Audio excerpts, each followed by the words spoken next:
অগ্নিসংযোগ হয়নি, কিন্তু হতে পারে, এগুলো অস্বীকার করা যায় না। সিগারেটগুলো খেয়ে দিয়ে ওদিকে ফেলে যে কোনো দিন একটা ইনসিডেন্ট হতে পারে। এখানকার যে দোকানদাররা রয়েছে তারা অভিযোগ করছে যে কোথাও গিয়ে সঠিকভাবে ব্যবস্থা কিন্তু এখানে নেই। করে অনেক সময় অনেক বদমাশি করে, ইচ্ছা করে হাত দিয়ে ওখানে অনেকে আমাদের এখানকার নামিয়ে দেয়। আমাদের উপরে গোডাউন আছে, গোডাউনের উপরে, লোহার গোডাউনের উপরে এরকম সিগারেটের ফেলা থাকে, অনেক উল্টোপাল্টা জিনিসও ফেলা থাকে। আমরা সবসময় ওগুলো মেনশন করা উচিত নয়। যে এই পানশালা রয়েছে, এই বাজার রয়েছে, ইলেকট্রিকের তার আমরা দেখতে পাচ্ছি যে একেবারে কয়েলে মোড়া একাধিক তার। ইতিমধ্যেই আমরা রাজ্যে একাধিক অগ্নিকাণ্ড দেখেছি, সেখানে হোটেলের মধ্যে মানুষ নিজেদের প্রাণ ত্যাগ করেছে।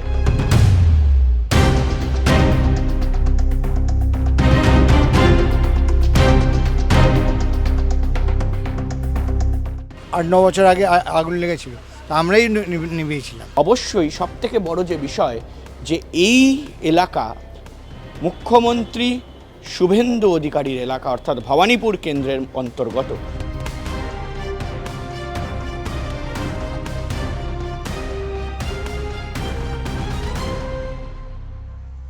যদুবাবুর বাজারের মেন গেট রয়েছে এটা, এবং ঠিক মেন গেটের পাশেই কিন্তু একটু সিঁড়ি রয়েছে, এবং সেই সিঁড়ি দিয়ে প্রথম তলে উঠে গেলে দেখা যায় একটি পানশালা, এবং সেই পানশালার সঙ্গে রেস্টুরেন্ট রয়েছে।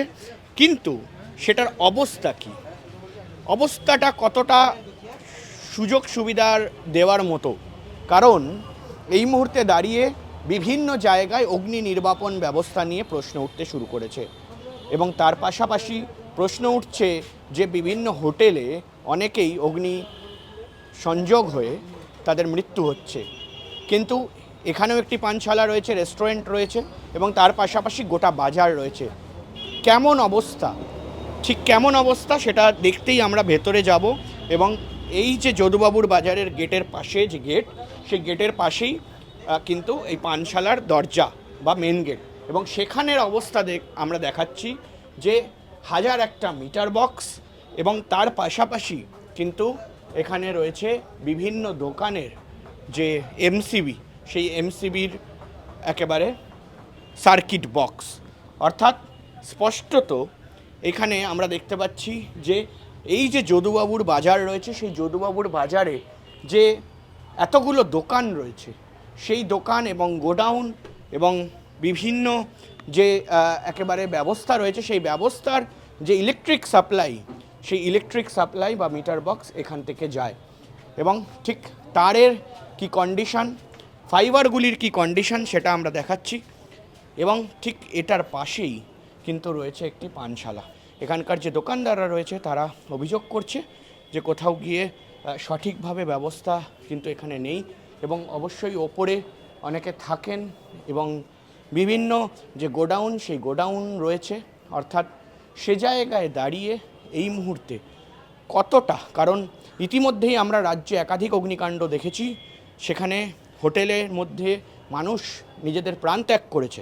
অর্থাৎ তারই মধ্যে এই মুহূর্তে কতটা নিরাপদ, কতটা এই মুহূর্তে ঠিকঠাকভাবে চলছে। লাইসেন্স অবশ্যই রয়েছে, বছরের পর বছর ধরে পানশালা চলছে, কিন্তু লাইসেন্স থাকার পরেও এই যে ঘিঞ্জি এলাকা, এই যে ঘিঞ্জি বাজার, এবং আমরা দেখতে পাচ্ছি সামনে যে মার্কেট যদুবাবুর বাজার, কিন্তু সেই বাজারের যে ইলেকট্রিক মিটার বক্স বা সুইচ বক্স, সেখান থেকে কিছুটা দূরেই এই পানশালা রয়েছে।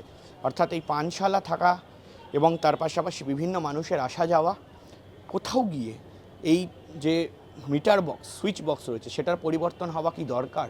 অগ্নিসংযোগ হয়নি, কিন্তু হতে পারে, এগুলো অস্বীকার করলে অস্বীকার করা যায় না, আর এ নিয়ে কোনো মন্তব্য করা যায় না। যখন তখন অ্যাক্সিডেন্ট হতেই পারে, এর জন্যে প্রত্যেকের সহযোগিতা দরকার। আমরা ব্যবসায়ী সমিতি বা যত দোকানদাররা আছি, সরকার যদি এটা একটা হস্তক্ষেপ করে ভালোভাবে যদি একটা নতুন কোনো মডার্নাইজ করে তারগুলো যদি সেভ করে নিয়ে যায়, আমরাও এর সাথে সহযোগিতার হাত বাড়াবো। বাজারের গাফিলতি সবচেয়ে বেশি এই যে ওপরে এটা ভগ্ন বাজার, কর্পোরেশন চারিদিকে করে গেছে, তার উপরে বিল্ডিং বানিয়েছে, এই মালিক পক্ষই বানিয়েছে, এবং এই মালিক পক্ষ দোষারোপ দিচ্ছে যে সমিতি, সমিতি কি করবে?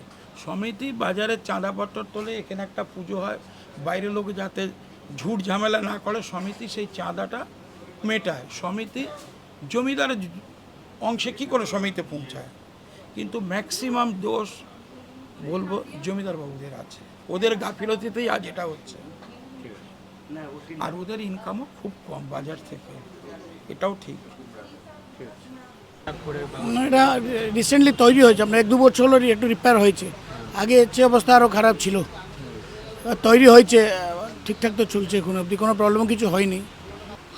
ভয় তো থাকে মানুষের, ভয় তো থাকে। যেভাবে সিগারেটগুলো খেয়ে দিকে ওদিকে ফেলে, যে কোনো দিন একটা ইনসিডেন্ট হতে পারে, না হবার কিছু করার নেই। ভয়েরও তো ব্যাপার আছেই। কারণ যেভাবে এখন দেখছি বিভিন্ন হোটেলে আগুন লেগে যাচ্ছে, লোক মরে যাচ্ছে, তো সেখানে এটাতেও একটা বাজারে একটা ভয় তো আছে। মালপত্র ভর্তি থাকে মার্কেটের ভেতরে, পুরো সবার দোকানে হিউজ স্টক থাকে। আগুন লাগলে তো সর্বনাশ তো হবেই। 2বার চেঞ্জ হয়েছিল মিটার বক্স, তারপরে মানে 8-9 বছর আগে আগুন লেগেছিল, তো আমরাই নিভিয়েছিলাম। তারপর আবার রিপেয়ারিং হয়েছিল। এত লোড হলে কী করা যাবে, আর সব জায়গা তো লোডিং ভর্তি। আমরা দেখছি বিভিন্ন জায়গায় মেনলি হোটেলে আগুন লেগে লোক মারা যাচ্ছে। ওদের তাও একটা এক্সিট আছে, আমাদের 5টা এক্সিট আছে, এইটাই সুবিধা আছে আমাদের। কিন্তু মালপত্র যদি একবার আগুন লাগে, ও তো ক্ষতিগ্রস্ত তো হবই, এই তো কোনো ডাউট নেই। ক্ষতিগ্রস্ত আমরাই হব, দোকানদাররাই হবে, আর কেউ হবে না। নতুন সরকার এসছে, 100 দিন হয়ে গেছে, বলবেন তাদেরকে যে এইভাবে, কারণ এটা এটা হলো প্রাইভেট মার্কেট, হতে পারে মুখ্যমন্ত্রী হতে পারে, কিন্তু এটা প্রাইভেট প্রপার্টি, ওনার কিছু করার আছে, তার মালিক পক্ষ করবে, আমরা কি করবো? ব্যবসায়ী সমিতি খালি চাঁদার সময় আসে, দেখা আছে, আর কিছু নেই। এখানে ড্রেনের কাজ হচ্ছে না আজ অবধি। এক বৃষ্টি জল পড়লে 1 হাঁটু জল হয়ে যায়। তারপরে এই মার্কেটটা তো বহু পুরনো মার্কেট, এটাকে তো নতুন করে সংস্কার করা উচিত। কে করবে? কমিটি বা গভর্নমেন্টের তরফ থেকে। এদের যে ট্রাস্টি আছে, এদের সাথে কতবার কথা হয়েছে, কোনো কাজই হয়নি। দেখুন, এটা আমাদের তো আন্ডারে নয়, এটা প্রথমত এটা সরকারেরও আন্ডারে নয়, হিসাব মতো এটা পার্সোনাল প্রপার্টি, জমিদারদের প্রপার্টি। এবার তারা যদি এই পুরো জিনিসটাকে অ্যালাউ করে থাকে, সবার জন্য ওপেন করে দিয়ে থাকে, সেখানে অন্য কেউ বললে কোনো কাজ হওয়া খুবই অসম্ভব ব্যাপার। কারণ একটা বার আছে, তারপর সবচেয়ে বড় কথা কি, এখানে সারাক্ষণ লোকজন যাতায়াত করছে, এটা পুরোপুরি ওপেন।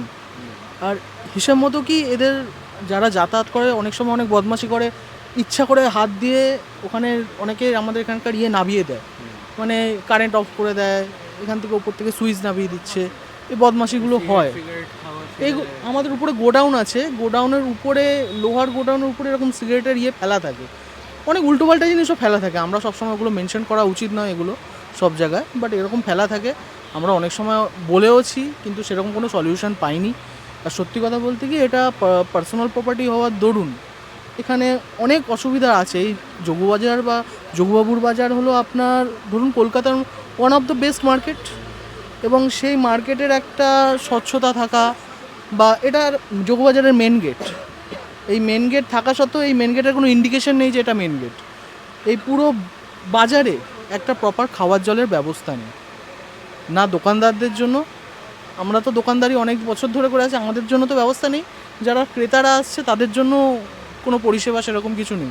তারপর ভেতরে জল, তারপর বয়স্ক মানুষরা যাতায়াত করেন, তাদের জন্য প্রপার কোনো ইনফ্রাস্ট্রাকচার নেই যে তারা যাতায়াত করবে প্রপারলি। পড়ে যাওয়ার সমস্যা থেকেই থাকে। এখানে আমাদের এখানে অ্যাক্সিডেন্টাল অবস্থা, এই জায়গাটা বয়স্ক মানুষরা আপ অ্যান্ড ডাউন করার সময় পড়েই যায় আলটিমেটলি অনেক সময়। এগুলো হতে থাকে। সব দোকানদারদের সব দোকানদারদের, মানে পুরো যে এলাকা রয়েছে সেটা সব ওখানদার। আমাদের কোনো ফাংশন এনে হবে না, এটা ভালো করার জন্য তো গভর্নমেন্টের তরফ থেকে কিছু করা উচিত। আমি কিছু বলতে পারছি, এই যে সম্বন্ধে বলা যাবে না আমাদের। এটা দোকানদারদের সমস্যা, তো দোকানদাররা মিটার বসিয়েছে, দোকানদাররা দুর্ঘটনা ঘটলে তো আপনিও তো এফেক্ট হবে, সে দেখা যাবে, সেটা কোনো ব্যাপার না। লাইসেন্স রয়েছে অবশ্যই, কিন্তু কোথাও গিয়ে আমরা কথা বলার চেষ্টা করেছিলাম সেই পানশালার ম্যানেজারের সঙ্গে, মালিকের সঙ্গে, কিন্তু তারা এই বিষয় নিয়ে কথা বলতে চাননি।